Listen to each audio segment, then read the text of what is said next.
What is nowhere near as important as everybody thinks it is? This whole Gwyneth Paltrow ski lawsuit.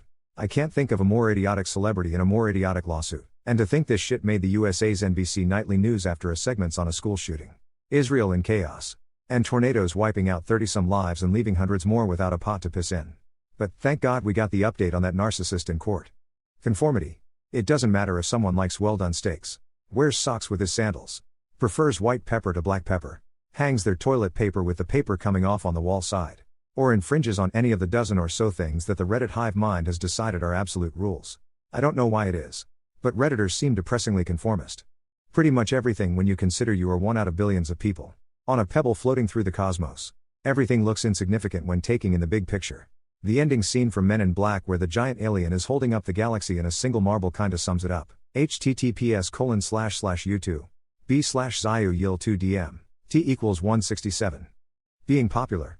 Not only is it 100% irrelevant, but the damage caused by sheep who blindly do things and think they're right simply because they have popular opinion can be irreparable. Salem witch trials? Numerous people lost their lives simply because people were unable to think for themselves/be an individual. The Holocaust? Done because sheep did the popular thing and blindly followed Hitler. Every religion-motivated crime ever? You guessed it, sheep blindly doing what they're told. Because hey, it was popular where they lived. So it must have been right. Ladies who have done online DNA/ancestry tests. What interesting things did you discover about yourself? TW, suicide. My dad has some memories of his dad's relatives, mostly involving his paternal grandfather. He remembers spending a lot of time with him until about 8 years/0 or so, and then he never saw him again. He said it was like he vanished and his dad never talked about it with him. His dad died when my dad was only 16. So he never found out what happened to his grandpa. My dad is now 70 years/0 and, through an ancestry test, we were able to find a death certificate for my dad's grandfather, my great-great-grandfather, and it listed his cause of death as self-inflicted gunshot wound to the head. That probably answered some lifelong questions that my dad had, and it was the first time I've ever seen him cry. I didn't find out anything too interesting about myself except, I guess, that I'm mostly Norwegian. I'm non-indigenous, Canadian, so basically I'm a big old European mutt.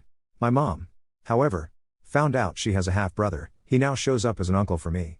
My grandpa, his dad, died many years before we found this new guy. But boy would he have some splaining to do, JK. I don't actually think he knew about him. I guess his mom got pregnant out of wedlock and got shipped to a nunnery until she gave birth. They then took the child from her to live at an orphanage and booted the mom back to live with her parents. Catholicism. Am I right? Men. Are punching holes in the walls normal? What's a good stress outlet that you use to help calm down? No.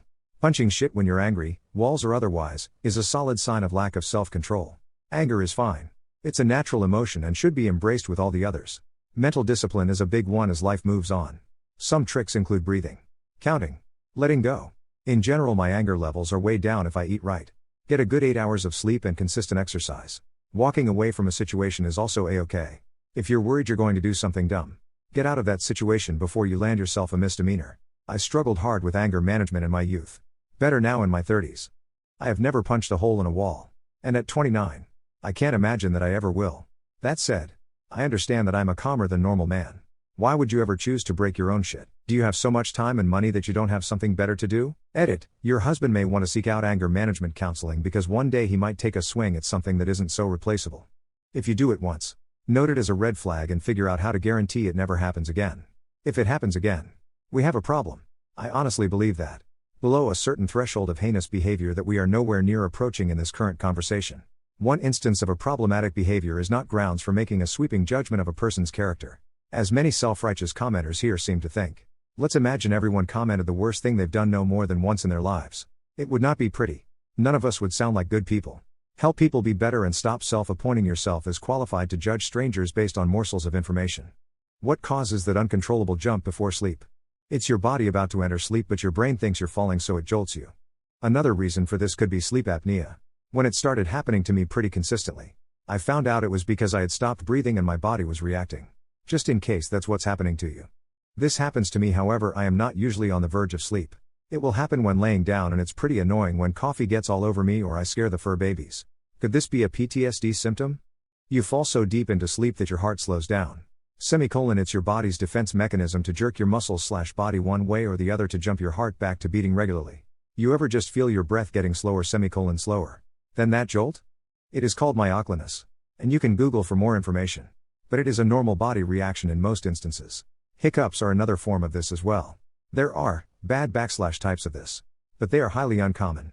According to my grandma, angels lifting your soul to the heavens because they want a new friend. But they are clumsy and usually drop your soul by accident. Most of the time falling back into your body.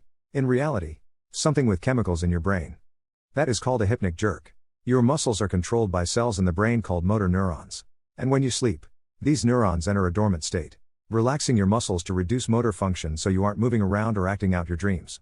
But in that stage between being awake and asleep, as your brain relaxes your muscles and starts to drift you off to sleep, some of those motor neurons can be spontaneously stimulated.